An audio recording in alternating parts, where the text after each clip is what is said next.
My name is John Kellogg and I am a teacher at Grants Pass High School in Southern Oregon. I'm making this video in order to tell you guys about my video game as literature class that I started 2 years ago. Now that I've been able to run the class for at least 4 semesters, I felt like it was finally time for me to talk about how my class runs, how it was made, and then hopefully show you the different ways that you can get funds in order to make this class happen at your high school. So let's get started.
So this classroom started from a very, very deep place in my heart, wanting to bring video games to high school students so that way, instead of just playing them to pass time, we could take a look at some of the best stories inside of all the video games, play those games, and then analyze them and write about them specifically in an English class context.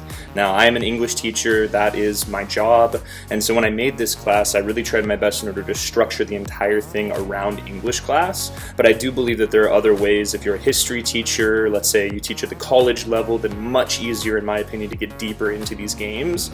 One of the biggest problems that I've had, at least in the creation of this classroom, is I have seniors all across the spectrum. Seniors with disabilities, seniors that have problems with cognitive processing, all the way to seniors that have taken an AP class every single year of high school, and they are very, very advanced. And so when I was making this class, I wanted to make sure it wasn't just a film as literature course, but students could actually be hands-on with their controllers, play their games at their own pace, and be able to interact with the story and get the most out of it. And then typically once we're done playing that game, we get into our analysis or creative writing and whatever the assignment is for that week. I have my classroom divided up into 2 separate bays. One side of my classroom has Xboxes 1 through 10. The other side of my classroom has Xboxes 11 through 20. I also have 4 other Xboxes that have added on to that number that are around other spots in my classroom. But mainly it's divided up into those 2 sections so that way I have those 10 Xboxes connected to 1 gigabit Ethernet connection, and then the other 10 connected to a shared 1 gigabit Ethernet connection, so that way we still have pretty good download speeds. If everyone's downloading something, it's still pretty negligible. It's about 100 megabytes per second, but if no one's downloading anything and only 1 Xbox is on, we sometimes get 800 megabyte per second speeds, and so that's helped us out quite a bit for downloading games.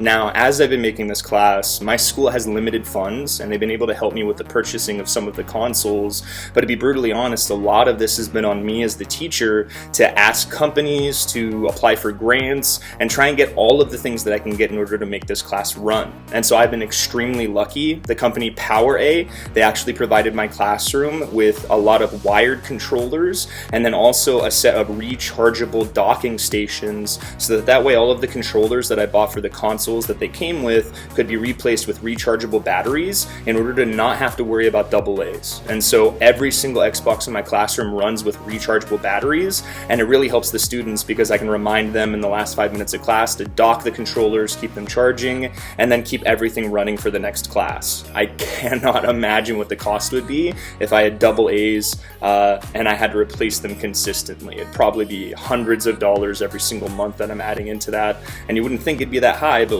with 3 classes, seniors playing 24/7, it adds up really quickly. And so I would do my best in order to make sure that you also have rechargeable batteries, and then maybe reach out to a few companies to see if they can help you in order to get that to be a possibility, because that's definitely helped me.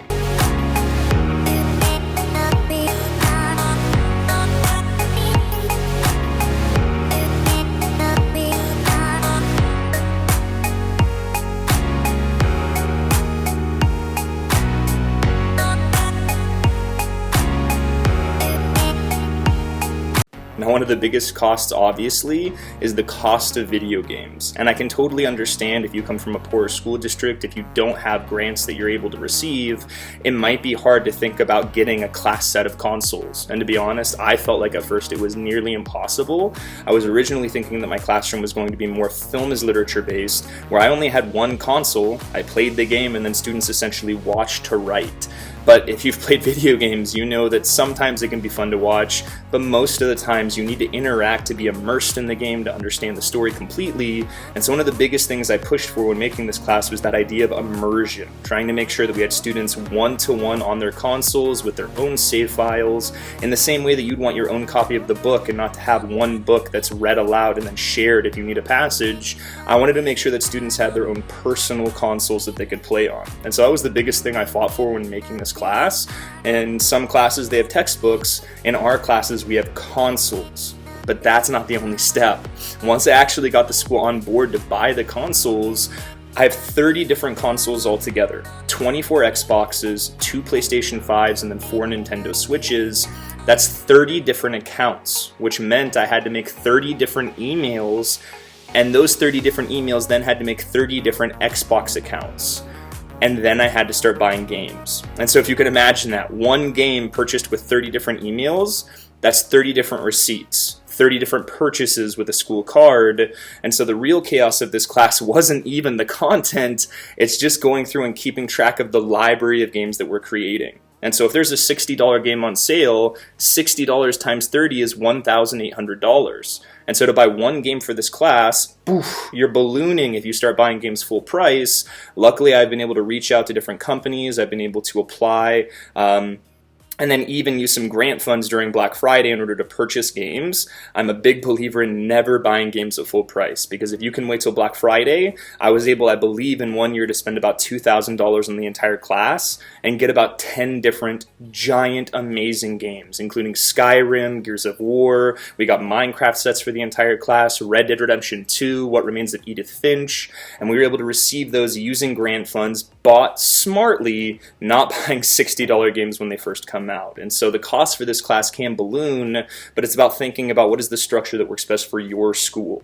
My school has really big classes. I've had up to 32 students in my video game class. I've had as low as 20. And so with that variability, it means that I have to be prepared for that. If you're lucky enough to have a school that's small enough, then I'm jealous, because that just means you get to buy more games and you get to kind of diversify your library if this is the direction you want to go.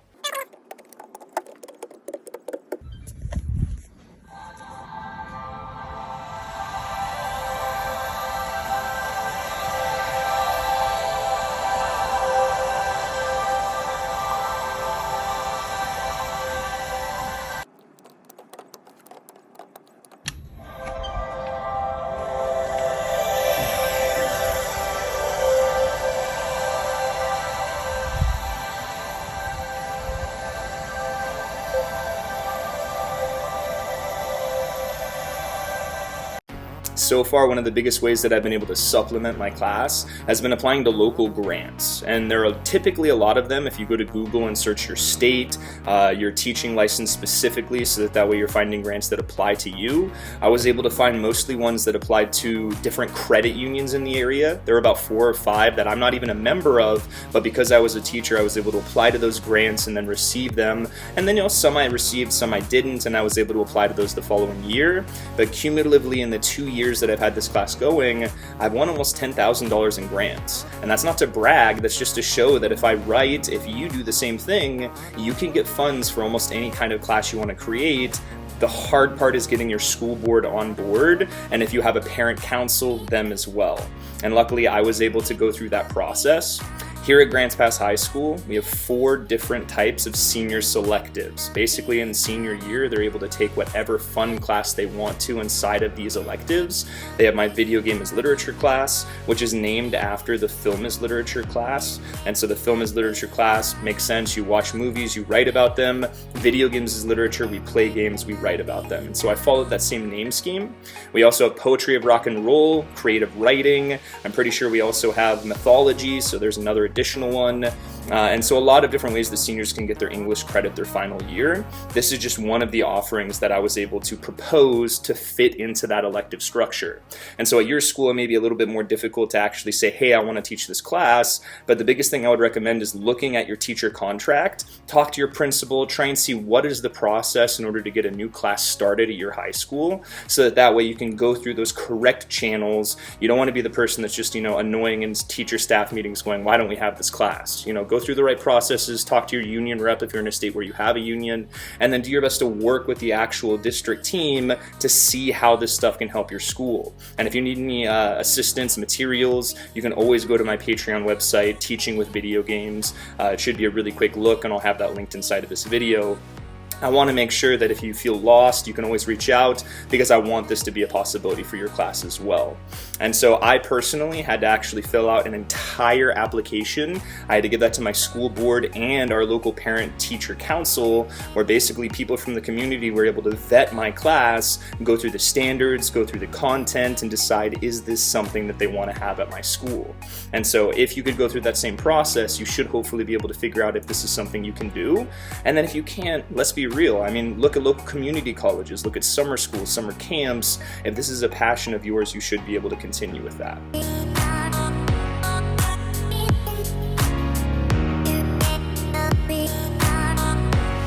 And now that I'm in year 2 of teaching this class, the biggest thing that I have basically learned is doing your best to diversify. If you decide to only buy one console, you're going to have a kid in the class that doesn't like that console and doesn't want to play those games. And so ways that I've been able to diversify in order to make it so this class can continue for years to come is by basically keeping one main ecosystem. I have Xboxes that we use consistently, but then I also have Nintendo Switches. And since those have many multiplayer games, with Super Smash Bros, I can literally have basically my entire class playing at one time.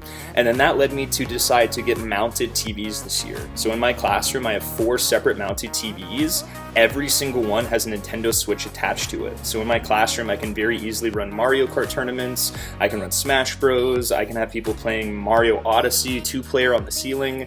And so having all that stuff work out with my mounted TVs has been a real game changer. And it's also helped with space. So instead of having to have TVs taking up counters, I was able to put it up on the wall, mount my actual Switch to the wall using some different mounting plates, and I can add that link in the comments if you want that. But that's basically helped with space in order to make it so that way I can diversify.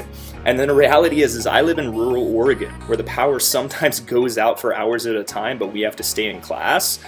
And in a video game class, that's a problem. If we lose power, we lose internet, my class basically comes to a standstill. And so I actually invested in an entire class set of Game Boy Colors and Game Boy Advanced consoles. And one of the main reasons that is so awesome, at least for me particularly, I've got that nostalgia being born in 1995, playing Pokemon Red and Blue as a kid. When the power goes out, I get the excuse to say, hey everyone, go grab your Game Boy, let's go through and let's take a look at a classic game, so that way class can still go on and we can still have fun. And I'm not gonna lie, that was a bit expensive. That was a personal something that I went out and bought myself. I spent an entire summer basically spending some of my own money to get 30 different Game Boy consoles. And it's kind of twofold why I personally bought them. I want to be able to teach summer schools and take them with me and teach those summer school camps without worrying about bringing school property.